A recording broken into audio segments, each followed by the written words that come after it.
네, 하나님 말씀, 오늘 하나님 말씀은 열왕기상 18장입니다. 18장 1절부터 6절까지 말씀 되겠습니다. 제가 봉독해 드리겠습니다. 많은 날이 지나고 제3년에 여호와의 말씀이 엘리야에게 임하여 이르시되 너는 가서 아합에게 보이라. 내가 비를 지면에 내리리라. 엘리야가 아합에게 보이려고 가니 그때에 사마리아의 기근이 심하였더라. 아합이 왕궁 맡은 자 오바다를 불렀으니 이 오바다는 여호와를 지극히 경외하는 자라. 이세벨이 여호와의 선지자들을 멸할 때에 오바다가 선지자 100명을 가지고 50명씩 굴에 숨기고 떡과 물을 먹였더라. 아합이 오바댜에게 이르되 이 땅의 모든 물 근원과 모든 내로 가자. 혹시 꼴을 얻으리라.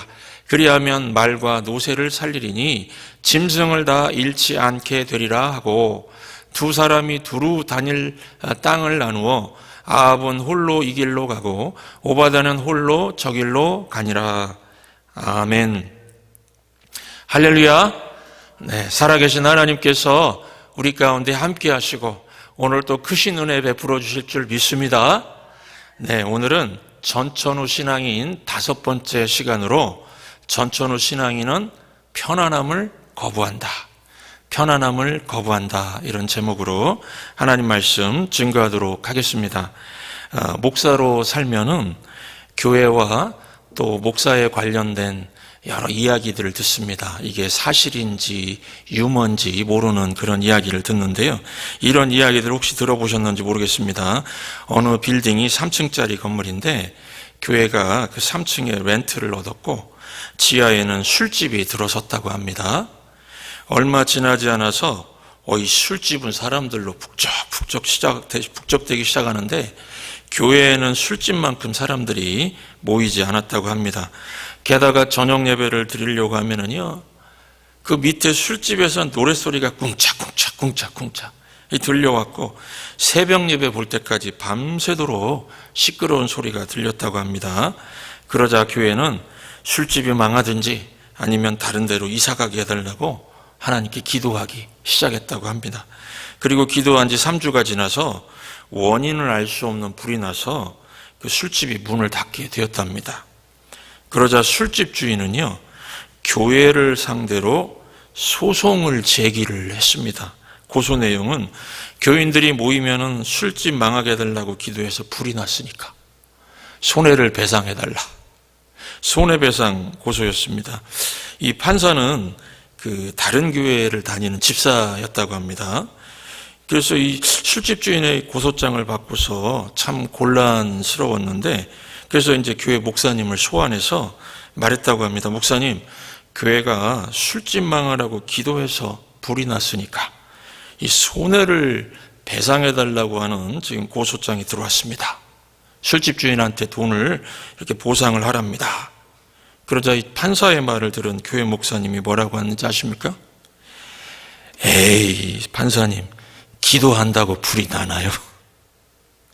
기도한다고 불이 나나요? 그랬다는 것입니다. 이게 사실인지 유머인지는 잘 모르겠지만요. 여러분, 그러면은 지금 이 다른 교회 다니는 이 판사 눈에 누구 믿음이 더 좋아 보입니까? 술집 주인입니까? 교회 목사입니까? 네, 술집 주인입니까? 교회 목사입니까? 그 좀 헷갈리시죠? 예, 오늘 본문에 지금 아합왕이 나오는데 이 아합왕이 꼭 술집 주인 같습니다. 돈을 뜯어내기 위해서 고소한 것 같기도 하고 믿음이 있는 것 같기도 하고요. 오늘 본문에는 두 사람이 나옵니다. 아합과 오바댜. 이 두 사람을 좀 차례대로 살피도록 하겠습니다. 첫 번째, 하나님의 존재를 알면서도 하나님의 존재를 믿은 것 같으면서도 자기 욕심을 더 믿은 사람, 아합에 대해서 먼저 보겠습니다. 오늘 말씀 1, 2절을 보시면은 많은 날이 지나고 제3년에 여호와의 말씀이 엘리야에게 임하여 이르시되 너는 가서 아합에게 보이라. 내가 비를 지면에 내리리라. 엘리야가 아합에게 보이려고 가니 그때에 사마리아의 기근이 심하였더라. 3년 심한 기근 동안에 아합 왕이 한 일이 무엇입니까? 엘리야를 찾아다녔습니다. 이유가 무엇이었을까요? 기근을 멈출 수 있는 길은 엘리야, 정확히 말하면 엘리야의 하나님밖에 없다고 믿었기 때문입니다. 근데 참 이상하죠? 이 바알이 아니고 이 아합은 바알 우상 숭배자입니다. 그렇죠? 아합은 바알 우상 숭배자인데 엘리야를 찾아다닌 것을 보면은 바알 숭배도 하고 하나님도 믿었다는 것일까요? 참 이 아합 왕은 참 헷갈립니다. 원래 바알 우상이 풍요의 신이다, 비를 내리는 신이다, 이렇게 믿었습니다, 사람들이. 그러면은 바알 우상이 비를 내리는 우상이니까요, 3년 동안 비가 안 오면은 바알 우상에게 기도해야죠. 그런데 바알은 찾지도 않고 엘리야를 3년 동안 찾아다녔습니다. 그러면 다시 질문 드립니다. 아합 왕은 믿음이 있습니까? 없습니까? 아합 왕은 지금 믿음이 있습니까? 없습니까? 아합 왕은 하나님을 믿은 것 같지는 않습니다. 그렇지만 하나님의 존재는, 하나님 살아계신다는 것은 인정하는 것 같습니다. 이런 믿음을 회색적인 믿음이다 그랬습니다. 회색적인 신앙에 대해서 새벽 예배 때 한 3일 동안 제 설교를 했었는데요, 이 야고보서 2장 19절 보시면은 네가 하나님은 한 분인 줄로 믿느냐? 잘하는도다. 귀신들도 믿고 떠느니라. 여러분, 귀신의 믿음의 특징이 무엇입니까? 하나님이 존재한다는 것은 믿습니다. 그런데 하나님을 섬기지는 않습니다. 그래서 성경은 말하기를 아합 왕이 꼭 귀신 수준 믿음이다, 귀신 수준 믿음이다라는 것입니다. 그러면은 아합 왕이 하나님의 존재를 인정하면서 왜 하나님을 섬기지 않았을까요? 하나님의 존재는 인정하는데요, 또 하나, 아합은 자신의 욕심을 믿었기 때문입니다. 자신의 욕심. 내 욕심이 투영된 것이 우상입니다. 그래서 이성을 어떤 그런 동경하면은 비너스라는 우상을 만들었죠. 그리고 쾌락, 즐기자, 술 마시고 즐기자, 쾌락을 즐기자, 그래서 만든 우상이 뭡니까? 바카스. 이 바카스가 그 주신입니다. 주신. 그러니까 내 욕심이 투영된 것이 우상이죠. 그래서 욕심을 가지고 있는 사람들 특징은요, 겉으로는 하나님의 존재를 인정하지만은 속으로는 내 욕심을 채우기 위해서 내 우상을 숭배한다는 것입니다. 그 신명기 20장 4절에 보면은 하나님께서 10계명을 주실 때 정확히 말씀하십니다. 너를 위하여 새긴 우상을 만들지 말라. 너를 위하여 새긴 우상을 만들지 말라. 우상은 누구를 위해 만든다고요? 나를 위해서 만든다는 겁니다. 그래서 교회를 다녀도 자기중심적인 사람들은요, 아합 왕같이 될 가능성이 큽니다. 가능성이 큽니다. 어떻게 해요? 자기들의 삶에서 하나님이 존재하신다는 것도 알고 하나님이 일하신 것도 알고 있습니다. 그런데 결정적인 순간에 자기 욕심을 채우기 위해서 우상을 숭배해버립니다. 아합 왕은 하나님이 계신다는 것을 알고 있었습니다. 이스라엘 사람들이니까요. 하나님이 택한 이스라엘 사람 아닙니까? 그러면은 3년 동안의 기근 때문에 불안하고 두렵고 그러면은요, 하나님 앞에 와서 지난날에 믿음 없었던 것을 회개합니다. 이제부터는 하나님만 의지하겠습니다 하면서 믿음을 고백해야 되지 않습니까? 그런데 아합이 엘리야를 찾은 이유 한번 보십시오. 제가 이 본문을 읽다가 참 깜짝 놀랐습니다. 아합이 엘리야를 찾은 이유가 욕심 때문이었습니다. 18장 5절 보시면요, 18장 5절, 아합이 오바댜에게 이르되 이 땅의 모든 물 근원과 모든 내로 가자. 혹시 꼴을 얻으리라. 그리하면 말과 노새를 살리리니 짐승을 다 잃지 않게 되리라. 아니, 이런 사람이 무슨 왕입니까? 말과 노새를 살리기 위해서 기근을 해결하려고 했다는 겁니다. 왕이라면 백성을 생각해야죠. 기근이 빨리 해결되어야 백성들이 살 수 있는 거 아닙니까? 아합의 마음 가운데는 사람의 생명보다 아이고 내 짐승 내 돈덩어리 내 돈밖에 없었다는 것입니다. 그래서 더 갖고자 하는 아합 왕의 탐심이 투영된 것이 바로 바알 우상입니다. 자기 욕심 채워주는 바알 우상입니다. 왜냐하면 바알이 풍요의 신의 우상이었습니다. 오늘날 많은 사람들이 하나님을 믿는다고는 말하는데 아합처럼 마음속 우상은 자기 욕심을 추구하고 있습니다. 자기 욕심. 마음속에 자기 욕심 추구하는 사람들 특징이 있습니다. 무엇일까요? 자기에게 뭐가 있습니다. 뭔가 가지고 있는데요. 불안한 마음이 끝이 없습니다. 가지고 있는데 불안합니다. 내가 돈이 얼만큼 있는데 노후가 걱정이 됩니다. 왜 노후가 걱정이 되죠? 하나님 없이 노후를 버티려고 하니까 두려운 거 아닙니까? 돈이 전혀 없는 게 아닙니다. 돈이 꽤 있습니다. 돈 없는 걸로 치면 신디어 목사만큼 돈 없는 사람이 어디 있겠습니까? 돈이 꽤 있습니다. 그런데 더 오래 살아야 할 것 같으니까 없으면 안 된다는 그 두려움이 있는 거 아닙니까? 여러분, 성경은 육체적인 욕심이 아니라 육적인 욕심이 아니라 영적인 욕심을 가지고 살라고 말을 합니다. 육적인 욕심을 추구하면요, 불안과 두려움에 떠는 우상 숭배자가 되는 것이고, 영적인 욕심을 추구하면은 하나님이 책임져 주시는 생명력 있는 예배자 되는 것입니다. 계시록 3장을 보시면은, 요한계시록 3장 보시면요, 라오디게아 교회는 그 지역이 세 가지가 아주 융성했기 때문에 이 교회, 라오디게아 교회도 부자 교회가 됐습니다. 은행업이 발달했고요. 라오디게아 도시는 은행업, 그죠? 돈 많은 도시였고, 양털 모직업이 뛰어나서 명품 옷이 많았습니다. 그리고 안약이 아주 세계적으로 유명했습니다. 그런데 주님께서 이거 가지고 책망을 하셨습니다. 계시록 3장 17절을 보시면, 내가 말하기를 나는 부자라, 부요하여서 부족한 것이 없다 하나 너의 곤고한 것과 가련한 것과 가난한 것과 눈먼 것과 벌거벗은 것을 알지 못하는도다. 주님께서 이렇게 책망을 하셨습니다. 이게 무슨 뜻입니까?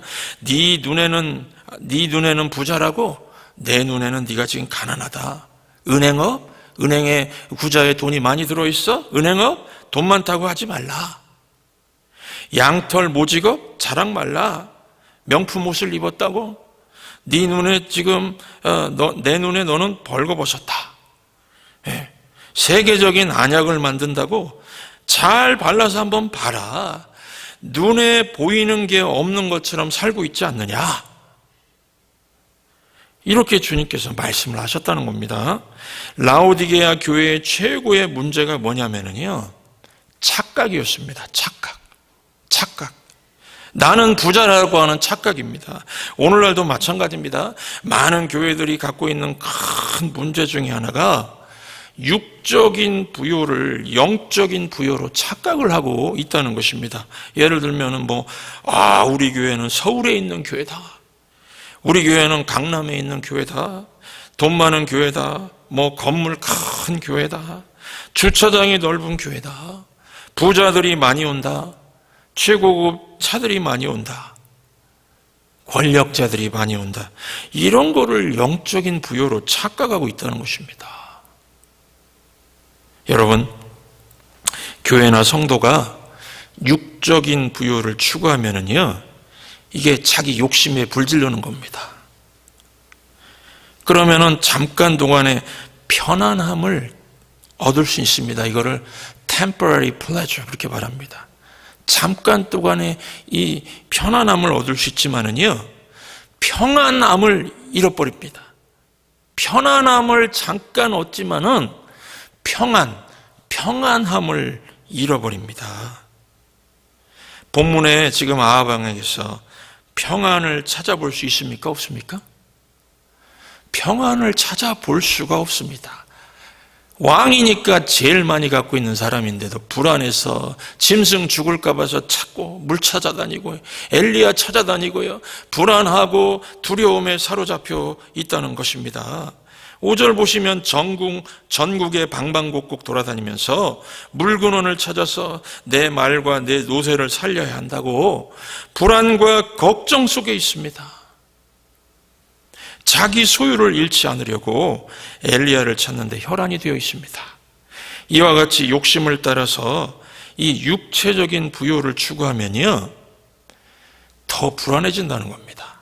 있어도 더 불안해집니다. 더 불안해지고 더 두려워지는 인생 된다고 하는 것입니다.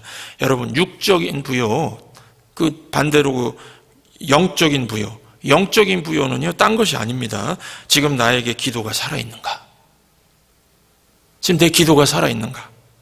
예배 가운데 하나님의 영이 나와 함께하는가? 성령의 충만함이죠. 문제가 생기면은 기도실로 오는 열정이 지금 내 뜨거운 열정이 내 안에 있는가? 하나님께 부르짖으면은 해결할 수 있는 그런 영적인 능력이 있는가? 이런 것입니다.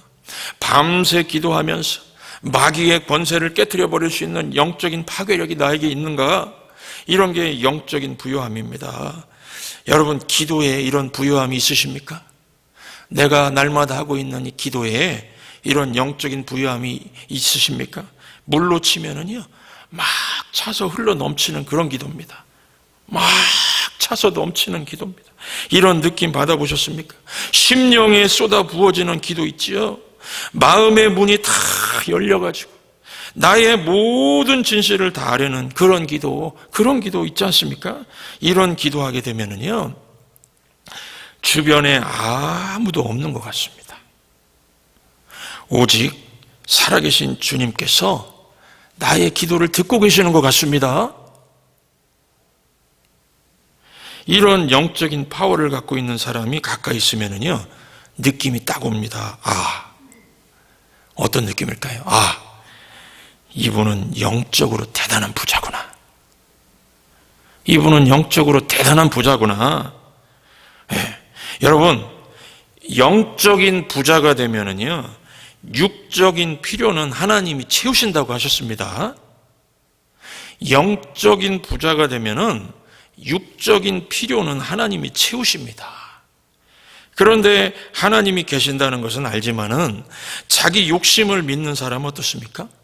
하나님이 존재하신다는 거는 알지만은요, 그래서 참 헷갈리는 겁니다. 믿는 것 같기도 하고 안 믿는 것 같기도 하고. 하나님이 살아계신다는 것은 알지만은 또 하나 자기 욕심을 또 믿는 사람들, 이런 사람들은 어떻습니까? 불안함과 두려움이 가시지가 않습니다.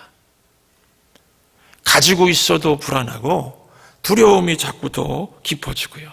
그래서 결국에는 우상 찾게 되는 겁니다. 어디 가서 점치고 있고, 어디 가서 무슨 사주 보고 있고요. 자꾸 우상한테 가는 겁니다. 자기 욕심 때문에요. 그래서 잠깐 편안함을 누리겠지만은 마음의 평안함을 잃게 되어서 찾아오는 게 뭡니까? 스트레스가 심하면 온갖 내장에 문제가 생기죠. 스트레스, 불면증, 우울증, 거기다가 소화불량, 이러면서 고생하면서 괴로운 인생 산다는 것입니다. 이 아합왕의 길을 가는 거 참 불안하고 비참한 그런 인생입니다. 오늘날 많은 사람들이 이런 모습으로 살아가는데, 우리가 복음을 전해서 이런 사람들의 가는 길을 돌려야 될 줄로 믿습니다. 두 번째 메시지인데요.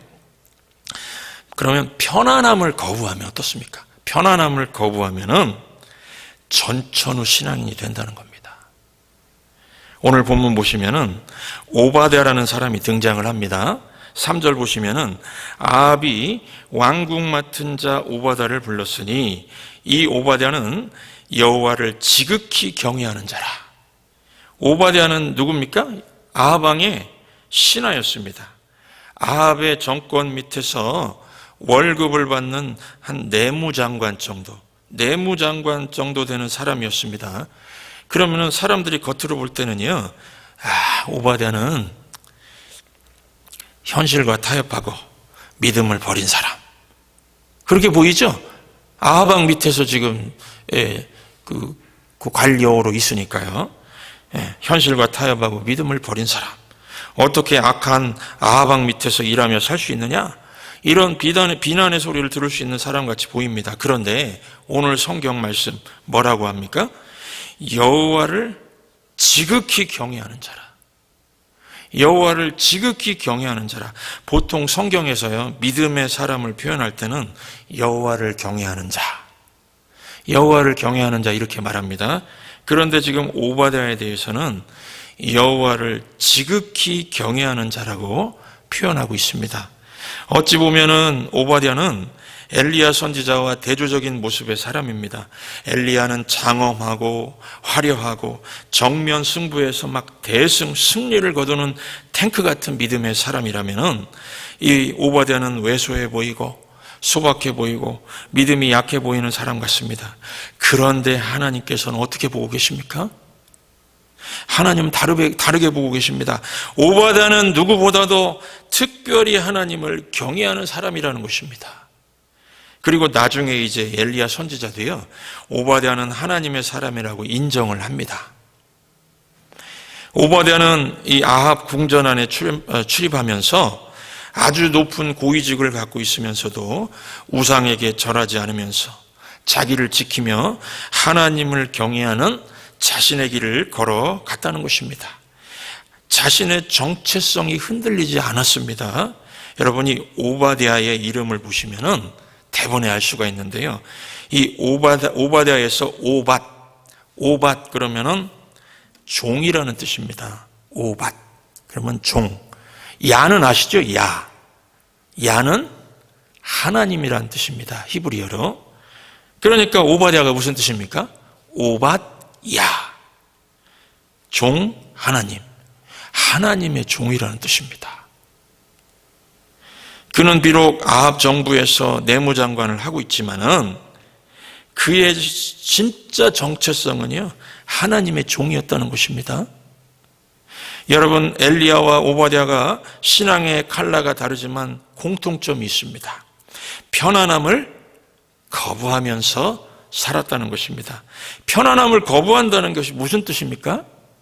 하나님이 나에게 주신 힘을 내 자신을 위해 쓰지 않고 남을 살리기 위해서 쓰겠다는 것입니다. 나를 위해서 다 써버리는 게 아니라는 것입니다. 하나님이 나에게 주신 힘을 자신을 위해서 쓰지 않고 남을 살리기 위해 쓰겠다는 것이 편안함을 거부하는 겁니다. 엘리야는 자기에게 준 기도의 능력, 그거 가지고 과부를 살리고 그녀의 아들을 살리는 데 사용했습니다. 오바댜도 마찬가지입니다. 오늘 4절 보시면요, 놀라운 사건이 있는데 4절 보시면 이세벨이 여호와의 선지자들을 멸할 때에 이세벨 그 왕비가 엘리야를 죽이려고 그렇게 쫓아다녔죠. 아합은 자기 욕심 채우려고 쫓아다닌 거고요. 이세벨이 여호와의 선지자들을 멸할 때에 오바댜가 선지자 100명을 가지고 50명씩 굴에 숨기고 떡과 물을 먹였더라. 이거 엄청난 일입니다.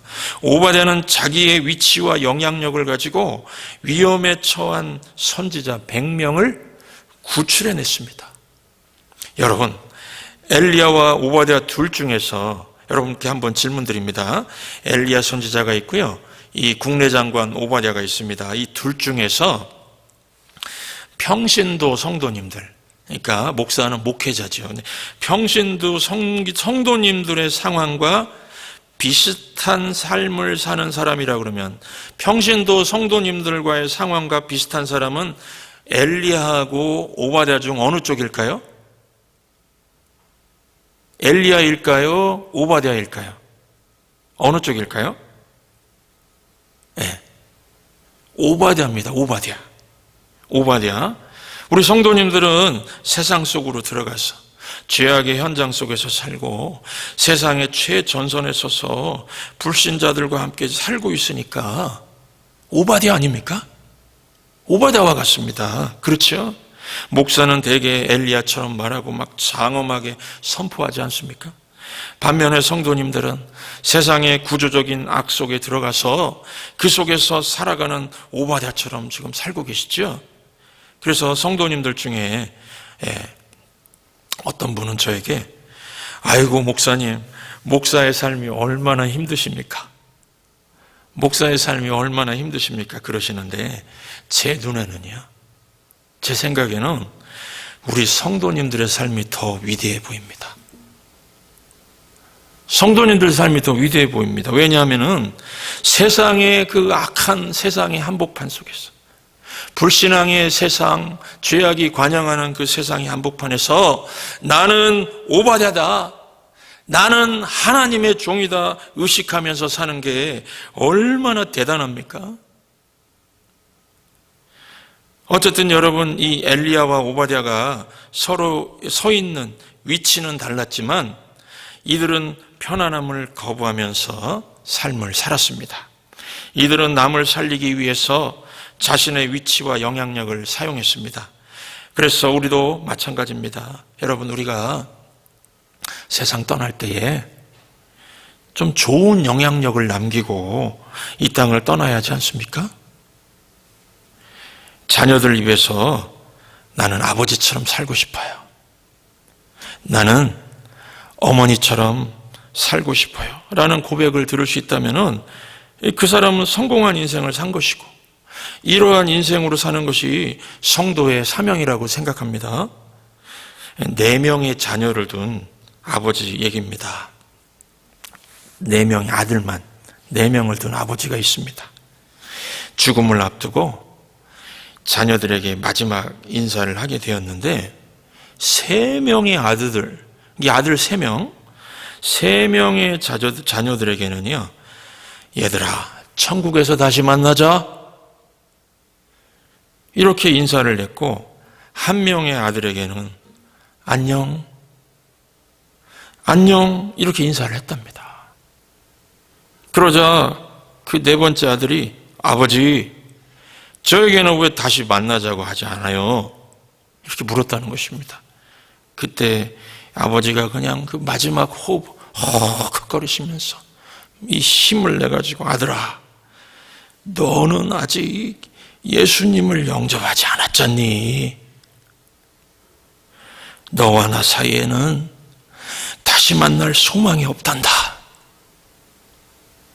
사랑하는 아들아, 이게 아버지의 마지막 간절함이죠. 사랑하는 아들아, 이 아버지가 너에게 다시 만나자고 얘기할 수 있도록 해줄 수 있겠느냐?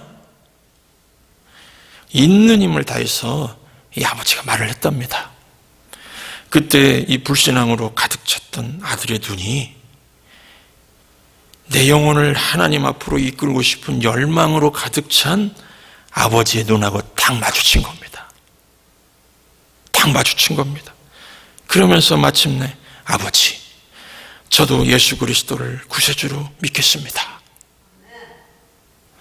이렇게 고백했다고 합니다. 그러자 그냥 힘이 하나도 없이 그냥 이제 마지막 호흡 내쉬는 그 아버지가 갑자기 그냥 팍 일어나시면서 그래 아들아 천국에서 다시 만나자 그렇게 말한 다음에 숨을 거두셨답니다.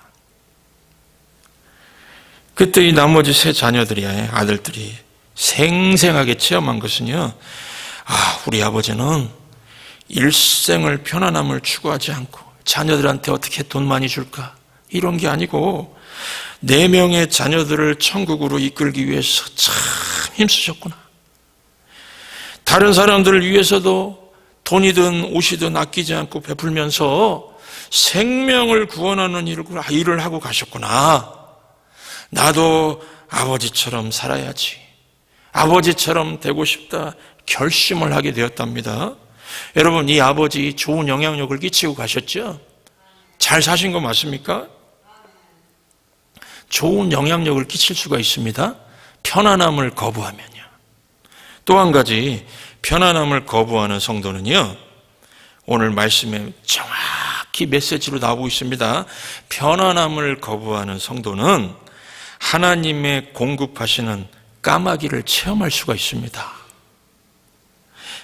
다른 말로 기적을 체험하는 삶을 살 수가 있다는 것입니다. 오늘 본문 보시면은 100명의 선지자들이 이제 죽었구나 그렇게 생각하는 그런 상황이었습니다.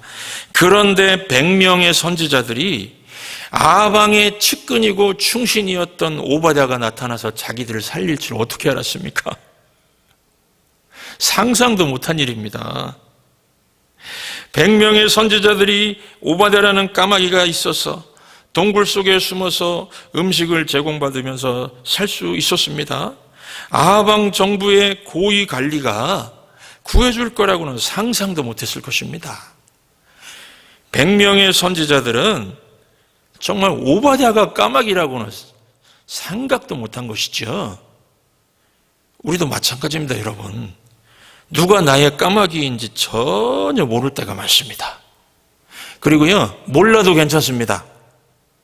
그러나 분명한 것은 이름 모를 까마귀들이 우리 주변에 있다는 거 믿으시기 바랍니다.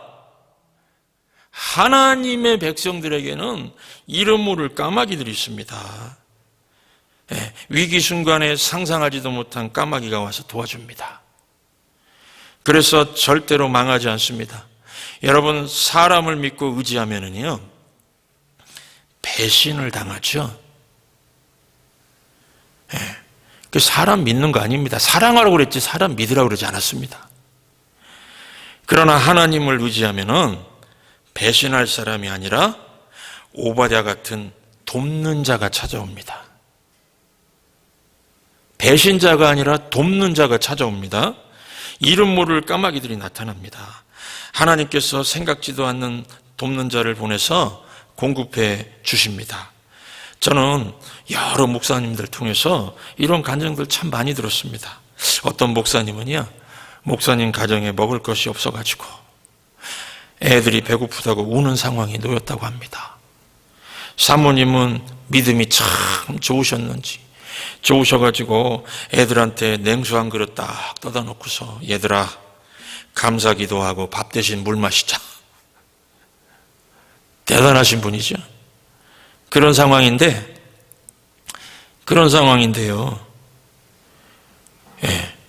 누가 은밀하게 봉투 하나 놓고 갔는데 보니까 돈이 들어 있었답니다. 또 누가 왔다가 계란 한 판 놓고 가고, 누가 쌀 한 푸대 놓고 가고요. 그렇게 몇 년을 살았답니다. 대단하지 않습니까? 안 믿는 사람들이 동정해서 한번 계란 한 판 갖다 놓고 그렇게 할 수 있죠. 그런데 몇 년을 그렇게 살았다는 건 하나님께서 기적을 일으키신 거 아닙니까? 이름 모를 까마귀들이 있습니다. 그러므로 우리는 전능하신 하나님만 의지하면 됩니다. 하나님께서 막아주시고 하나님께서 처리해 주시고 신실한 까마귀들을 보내주실 것입니다. 여러분, 지금 우리 눈에 보이는 것이 다가 아닙니다. 우리 눈에는 지금 미국 경제의 침체가 보입니다. 자꾸 심각해지는 침체 국면에 접어드는 미국 경제가 보입니다. 그러나 이 눈에 아무 증거 아니 배워도, 아무것도 안 보여도 상관없습니다. 하나님을 믿고 나가면은 하나님이 도와주실 것입니다. 그러므로 우리가 중요한 것은 하나님 말씀을 의지하면서 전천후 신앙인이 되어서 편안함을 거부하면서 이 가운데서도 남을 살리고자 하는 사명을 가지고 우리가 살아간다면은 하나님께서 신실한 까마귀들을 보내셔서 우리 가운데 필요한 것들 채워주시고 막을 거는 막아주시고 해결해 주실 것을 확신하시면서 오늘 또 믿음의 굳건함에 굳게 서서 이 눈에 아무 증거 아니 배워도 믿음만을 가지고서 나아가는 우리 모든 믿음의 신실한 동역자님들 되시기를 주의 이름으로 축원합니다. 말씀 기억하시면서 이 눈에 아무 증거 아니 배워도 545장을 다 함께 찬송하도록 하겠습니다. 이 눈에 아무 증거 아니 되어도 믿음만을 가지고 선을 걸으면 이 귀에 아무 소리 아니 들려도 하나님의 약속 위에 서리라. 걸어가세 믿음 위에 서서 나가세 나가세 의심 버리고 걸어가세 믿음 위에 서서 눈과 귀에 아무 증거 없어도 이 눈이 보기에는 어떠하든지 이미 얻은 증거대로를 믿으며 이 맘에 의심 없이 살아갈 때에 우리 소원 주